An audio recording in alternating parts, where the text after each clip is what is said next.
my fellow readers, this is Dark Symphony 777 with another fan fiction review. As always, a link to the story will be in the description below. Please like the video, subscribe to the channel, click on that bell for notifications, leave a comment in the comment section below on your thoughts on the story, and finally, this is my opinion. My opinion is not indicative of everyone in the world, so please respect that. So, the next fan fiction I am doing is Forgotten Realm by Nico96. It's a Spyro the Dragon and How to Train Your Dragon crossover. Oh god, we're finally clear of the ponies. Y'all, wait a minute. I forgot. There's one more. I think there's one more, and it's actually Spyro ponies. Yeah, there's Spyro ponies, and I think that's it with the ponies. I have effectively gotten my fill of ponies with like Trixie sashaying in Creole and swinging her plot at me. Ooh, Monsieur Bourbon. But we're not talking about ponies here. We're talking about this story. Yeah, this story is admittedly weird. In the simple fact that this story is really weird. And not in a bad way. Well, kind of a bad way, but also kind of a good way, in the fact that I don't really have anything bad to say about the story, except for the ending. I don't particularly care. No, not so much I don't care. It's just the ending left a sour taste in my mouth. I'll talk about it when I get there. But let's actually go over the plot. So the plot actually starts with I believe it's been so long. I think this cutscene right here is like one of the final scenes in the actual How to Train Your Dragon movie, the original. Don't quote me on that. I could be wrong. I am literally guessing.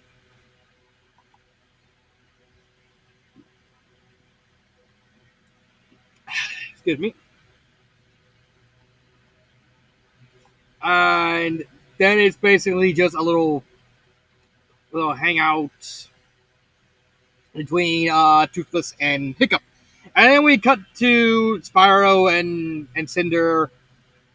They defeat Malefor, and then they get swept up in a storm, and then they get transported to Burke. And the story kind of goes from there. They crash land into the area around near Burke, on like a little shore. They get picked up by the Vikings. Hiccup does put him in the cage. However, Spyro accurately guesses that something is going on, like, because when they look at Toothless, like, they try to communicate, and Toothless like, rawr, rawr, rawr, rawr. And it's like, oh, they can't talk. Don't say anything on the download, because you never know. And then, of course, they see they also run across the crystals. And then the story basically just goes into they run away. Well, they asked Hiccup if they leave. Spyro and Cinder eventually get caught by Hiccup in like a little scuffle between Tiff and Tuff when they prank them. They basically spook them, and then Spyro and Cinder proceed to curb stomp all the dragons that they own. So they beat they curb stomp Nightfang. They beat the two-headed one. I forgot that name of that dragon. Because Tiff and Tuff are like the forgettable characters of the bunch. Yeah, they're like the forgettable people, just there. Like, quick, we need the comedic relief. These two dumb twins. And Hiccup inadvertently actually overhears Spyro when they try and stop each other from fighting, because it was literally just Tiff and Tuff being Tiff and Tuff. They ask Hiccup, "Can we leave because we want to go out?" Hiccup does warn them. It's like, well, we're not. Everywhere else outside of Burke is very hostile to our dragons. I'm not going to stop you. You can leave if you want to. I'm just giving you this warning. Just be on the lookout that other people and other dragons are just not going to be nice to you. They understood. They go off. They get attacked by not only dragons, but they also get eels because they go hide out in a ship graveyard. However, a caravan ship actually passes by while Spyro and Cinder were defending themselves. he tells the story. Hiccup and his gang actually overhear what's going on, and they think, oh, it's a new dragon species. That's cool. Because, of course, they don't realize that it's Cinder. Well, especially Hiccup, they don't realize it's Cinder and Spyro. So they travel to the ship graveyard. They get attacked by a bunch of eels. And Hiccup and Toothless come across a ancient dragon from Spyro's world named, I believe it was Title. Yeah, no, Titus. There it is. Named Titus, and he basically explains, well, this Berk was actually part of a universe that was connected to the dragon art to the artisan world, and kind of broke off and kind of became like secluded in itself. But now that's it, because after Malefor died, we don't really know, because they actually end up in Berk after they defeat Malefor. But we know that in canon that Spyro actually uses energy to kind of slowly repair the world. It's how everything kind of starts coming together. But what happened is Titus and another dragon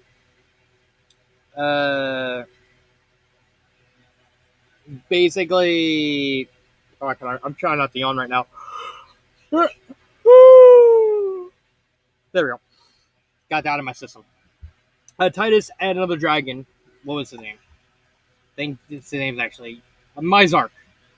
They come across a portal. They don't know where it goes, and so they basically study it. They manage to open a portal. It leads them to Berk.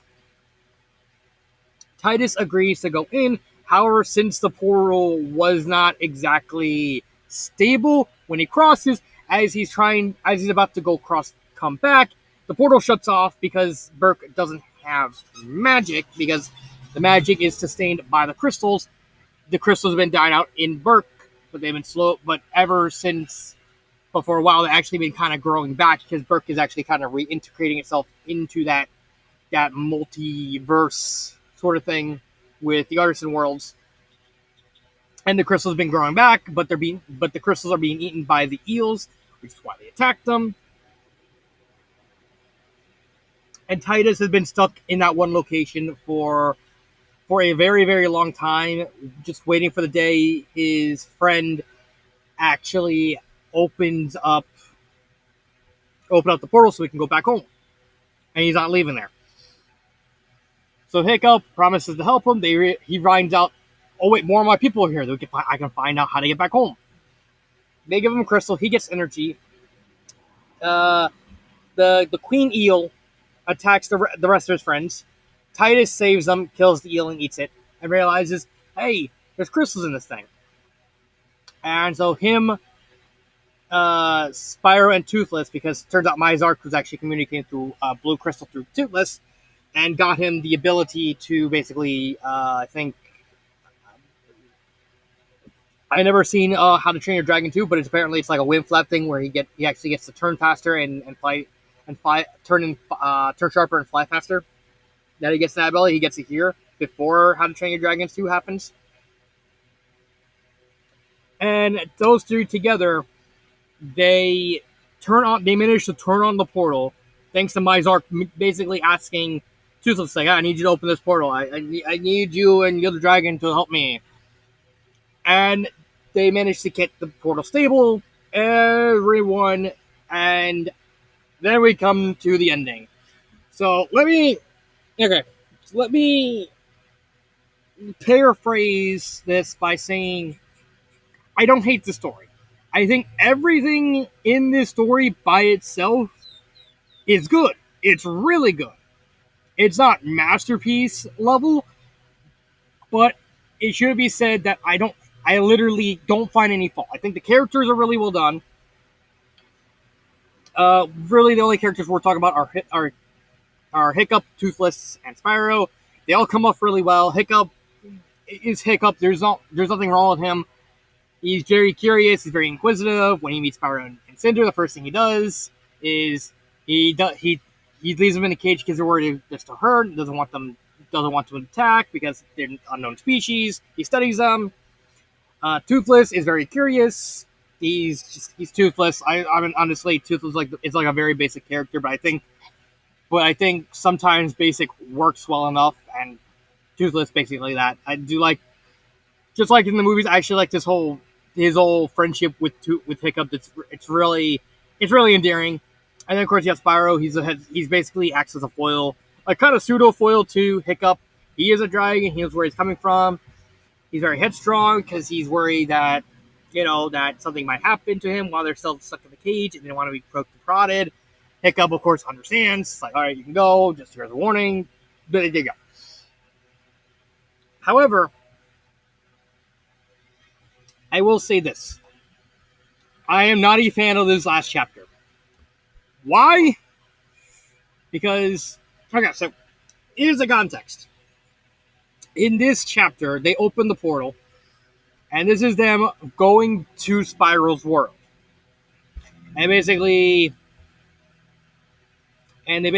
manage to power up the crystal, the power up the portal between Spyro, Toothless, and Titus. They force open the portal. They manage to keep it stable thanks to Mizark helping, and then they go home. Well, actually, they don't go home yet. Toothless knows who the voice is because the voice that kind of led him on this shenanigans. Goes in with Hiccup chasing after Toothless. They go into the world.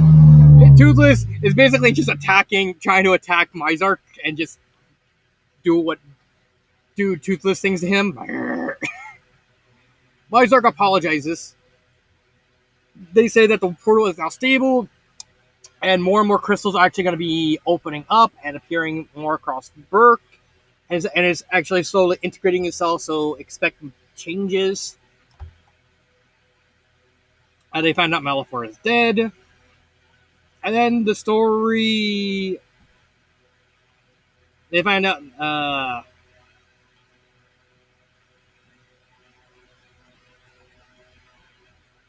yeah, where is it? Here you go. And then the story ends with like Hiccup randomly going home. It ends weirdly abruptly with them talking about talk about the artist world, and then Hiccup and Toothless going back because they worry that the rest of his friends are gonna start freaking out, maybe thinking they've been eaten. And the way these final paragraphs kind of go, it weirdly it comes off like the story should continue. It weirdly sounds like we're only getting like half a story here. Because, okay, they get worried. We don't get any confirmation about what happens afterwards. The portal's open, but nothing's made of it. They touch upon the possibility of them connecting, but nothing. But it's just very vague because, of course, in Berk, it's in the ship graveyard. It's just really. It honestly just comes off like this story should actually be longer than it actually is. And instead of like continuing on or having a definite ending, it's just like, oh, it's the start of a brand new Dragon Age. Indeed it is. And then it just shuts it. Like, I understand that sometimes when you need there's only a point you want to do when it comes to storytelling, that you want to tell a story, but there's sometimes we have such a good idea that it makes sense to continue it, and then you have this that just ends it abruptly, and it's like, and when I got to the end, it's like, that's it. That's all. That's it. I even went to the author's page. I'll actually show you. Go to the author's page. There is nothing involving them. A possible sequel. Danny Phantom, Naruto, and Blue Exorcist. Yep, Rise of the Dragon. Yep. there's a how you turn your dragon to Dargan. Dargan. But here it is, but nothing. But nothing after. This. So it just makes it weird that the story just ends like this. Like, we don't get to see any of the other people communicate with the dragons. We don't see Hiccup or more accurately Toothless kind of just explore the world. They just stay in one room and they leave. It's just it just provides an unsatisfying ending. Is the best way I can speak about it. Grammar wise, like I said, character wise, plot wise, grammar wise, pacing wise, it's all it's all really well done. There is absolutely no flaw in this story. It's as good as it's going to be. I just think it should have went on. It needs to be longer, or at the very least, there needs to be a sequel. So what's my favorite part? I guess probably the ending. Not this ending, but the chapter 9. I like this chapter. I think it was well written. Everything kind of is done as well as of course it has the eel with Titus showing up, eating the eel and all that. And then they start to go back to the arch. They all meet each other. It's really well done. And even when Hiccup gets caught of like revealing that he was kind of lying, instead of like them confronting him, they actually just brush it out their minds like, okay, he lied. But now we can kind of understand why. So we're not gonna bother him too much. Astrid gave him this stink eye, but that's it. But that's as most as he got. But he said he'll explain it. I'll explain it.